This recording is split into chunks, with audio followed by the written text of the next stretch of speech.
Homoscedasticity versus homogeneity of variance. આ words બહુ એટલે આમના મીનિંગ્સ બહુ સિમિલર લાગે છે, રાઈટ? હોમોસ્કિડાસિટી એન્ડ હોમોજેનિટી ઓફ વેરિયન્સ એ બેઉ સેમ જ વસ્તુ જોડે ડીલ કરે છે ડેટાનો સ્પ્રેડ વેરિયન્સ જોડે અલગ અલગ ગ્રુપ્સમાં, પણ તો પણ એમના કન્સેપ્ટ્સ થોડા અલગ છે અને આપણે આજે એ જ જાણીશું. હોમોસ્કિડાસ્ટિસિટી શું છે? તો એ શું કહે છે કે વેરિયન્સ જે છે ને એ સેમ રહેવી જોઈએ, ભલે કન્ડિશન અલગ હોય, લેવલ્સ અલગ હોય ઇન્ડિપેન્ડન્ટ વેરિયેબલમાં, સ્ટીલ વેરિયન્સ સેમ રહેવી જોઈએ. હોમોસ્કિડાસ્ટિસિટી ઇમ્પોર્ટન્ટ છે રિગ્રેશન એનાલિસિસમાં, કારણ કે એ એન્શ્યોર કરે છે કે આપણા જે પ્રિડિક્શન્સ હોય ને એ રિલાયબલ હોય દરેક અલગ અલગ ગ્રુપ્સમાં, રાઈટ? તો આપણે એક એક્ઝામ્પલ લઈએ. આપણી પાસે 4 ક્લાસ છે, બરાબર? અને ચારેય ક્લાસના દરેક સ્ટુડન્ટ મોસ્ટલી બધાનો સ્કોર 70 to 90 ની વચ્ચે આવે છે. તો આમાં શું થયું કે ભલે સેક્શન્સ ચેન્જ થયા, ક્લાસના સેક્શન્સ અલગ અલગ છે, પણ જે વેરિએશનનો અમાઉન્ટ છે એ સેમ છે, રાઈટ? તો એવો સેમ રહેવો જોઈએ, એ જ કન્ડિશન છે વેરિયન્સની હોમોસ્કિડાસ્ટિસિટીમાં. આ વાયોલેટ ક્યારે થાય? જ્યારે એક ક્લાસનો જે સ્કોરની રેન્જ છે 40 to 100, જ્યારે બીજા ક્લાસની જે વેરિએશન છે એ છે 80 to 90. તો આમાં શું છે? હાઈ વેરિએશન, લો વેરિએશન, વેરિએશન ચેન્જ થાય છે. તો આને શું કહેવાય? હેટ્રોસ્કિડાસ્ટિસિટી, જેમાં આપણું શું થયું? હોમોસ્કિડાસ્ટિસિટી વાયોલેટ થઈ. કેમ? કારણ કે વેરિએશન જે છે અલગ અલગ છે ડિપેન્ડિંગ ઓન ધ ગ્રુપ. જે સેક્શન એ સેક્શનમાં વેરિએશન 40 to 100 છે અને બી સેક્શનમાં વેરિએશન 80 to 90 છે. તો અગર સેક્શન ચેન્જ થયો તો સ્કોર્સ બી ચેન્જ થઈ ગયા, રાઈટ? તો વેરિયન્સ કન્ડિશન કાં તો લેવલ પ્રમાણે ચેન્જ થઈ તો ત્યારે હોમોસ્કિડાસ્ટિસિટી ના આવે. હોમોસ્કિડાસ્ટિસિટી ક્યારે આવે? જ્યારે ભલે ને સેક્શન એ હોય, બી હોય, સી હોય કે ડી હોય, રેન્જ ઓફ ધ સ્કોર્સ કાં તો આપણા જે સ્કોર્સ હોય એ સેમ રહેવા જોઈએ, રાઈટ? તો સેમ વસ્તુ કે કોઈ પણ કન્ડિશન કાં તો લેવલ હોય ઇન્ડિપેન્ડન્ટ વેરિયેબલનું, ડઝન્ટ મેટર, વેરિએશન સેમ રહેવી જોઈએ. હવે homogeneity of variance. Homogeneity of variance શું કહે છે કે દરેક ગ્રુપની ઇક્વલ વેરિયન્સ હોવી જોઈએ. આ જે છે ને એ રિક્વાયરમેન્ટ છે અનોવા માટે, જેના બેઝિસ પર એ ફેર કમ્પેરિઝન કરી શકે બે અલગ અલગ ગ્રુપ્સની વચ્ચે. ઓકે, અનોવા પહેલેથી અઝ્યુમ કરી લે છે કે ઇક્વલ વેરિયન્સ જ છે, ત્યારે જ એ કમ્પેર કરે છે ફેરલી ગ્રુપ્સને, બરાબર? તો એટલે કમ્પેરિઝન કરતા પહેલા આપણે એ એન્શ્યોર કરવું જોઈએ કે દરેક ગ્રુપની ઇક્વલ વેરિયન્સ છે. 4 સ્કૂલ્સ છે, બરાબર? આપણે એક એક્ઝામ્પલ લઈએ કે 4 સ્કૂલ્સ છે, બરાબર? એમના સ્ટુડન્ટ્સની વેરિએશન ગ્રેડ્સમાં સેમ છે. દરેક સ્કૂલનો જે સ્કોરનો રેન્જ છે 60 to 90, બરાબર? ભલે એમનો એવરેજ અલગ હોય, બટ સ્કોરની રેન્જ 60 to 90 ની વચ્ચે જ છે. ઓકે, તો ભલે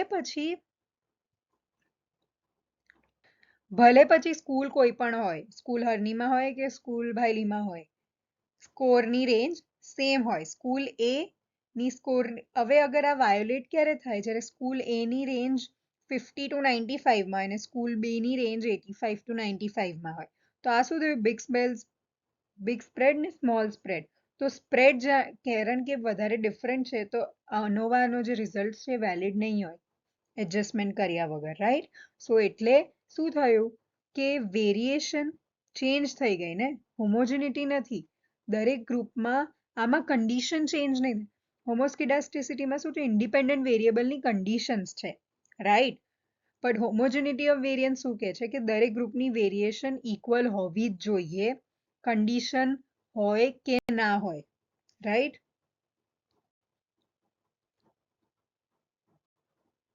હજુ થોડી સિમ્પલી રીતે સમજીએ તો હોમોસ્કિડાસ્ટિસિટી શું કહે છે? આ એક એક્ઝામ્પલના બેઝિસ પર કે જે ગ્રેડનું સ્પ્રેડ હોય ને, એક સ્કૂલની અંદર દરેક સેક્શનમાં એ સેમ હોવો જોઈએ. તો આ શું થયું? કન્ડિશન્સ થઈ. હોમોજેનિટી શું કહે છે કે દરેક અલગ અલગ સ્કૂલ્સમાં સ્પ્રેડ, જે ગ્રેડનો સ્પ્રેડ હોય એ ઇક્વલ હોવો જોઈએ. અગર અમુક સેક્શન્સમાં હોમોસ્કિડાસ્ટિસિટીમાં અમુક સેક્શન્સમાં ગ્રેડનો રેન્જ અલગ હોય ને અમુક સેક્શન્સમાં અલગ હોય તો એ વાયોલેટ થયું. અને સેમ હોમોજેનિટીમાં અગર અમુક સ્કૂલ્સને એકદમ દૂર એટલે 90 થી 100 ની વચ્ચે સ્કોર્સ હોય અને બીજી સ્કૂલના 20 થી 100 ની વચ્ચે, તો ફરી વાયોલેશન થયું. બીજો એક એક્ઝામ્પલથી આપણે લઈએ. સમજો આપણે વોટર પ્રેશરની જેમ જોઈએ કે શાવર ઓન કર્યું, અગર ઠંડુ પાણી જોઈએ છે તો ફોર્સ એકદમ વધી ગયો, પણ ગરમ પાણી જોઈએ છે તો ફોર્સ એકદમ ઓછો થઈ ગયો. તો આમાં શું થયું? પ્રેશર આપણો ડિપેન્ડન્ટ વેરિયેબલ છે, રાઈટ? પ્રેશર ચેન્જ થયું ડિપેન્ડન્ટ વેરિયેબલ છે, અને ઇન્ડિપેન્ડન્ટ વેરિયેબલ શું છે? ગરમ પાણી અને ઠંડુ પાણી, રાઈટ? તો આમાં અગર આપણી કન્ડિશન ચેન્જ થઈ ઇન્ડિપેન્ડન્ટ વેરિયેબલની કે ગરમ હતું તો પ્રેશર ઓછું થઈ ગયું, અને પાછી બીજી કન્ડિશન કરી ઠંડુ હતું તો પ્રેશર વધી ગયું, તો એ શું થયું? વેરિએશન થઈ, રાઈટ?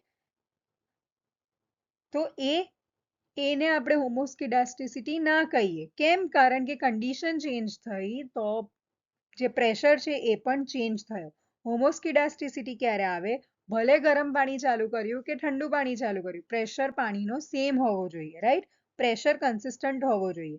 સો હોમોસ્કિડાસ્ટિસિટી ત્યારે આવે. એ શું કહે છે કે કોઈ પણ કન્ડિશન હોય ઇન્ડિપેન્ડન્ટ વેરિયેબલની, જે આપણો વેરિએશન છે, જે વેરિયન્સ છે એ કન્સિસ્ટન્ટ રહેવો જોઈએ, ઇક્વલ વેરિયન્સ હોવી જોઈએ દરેક કન્ડિશનમાં, રાઈટ?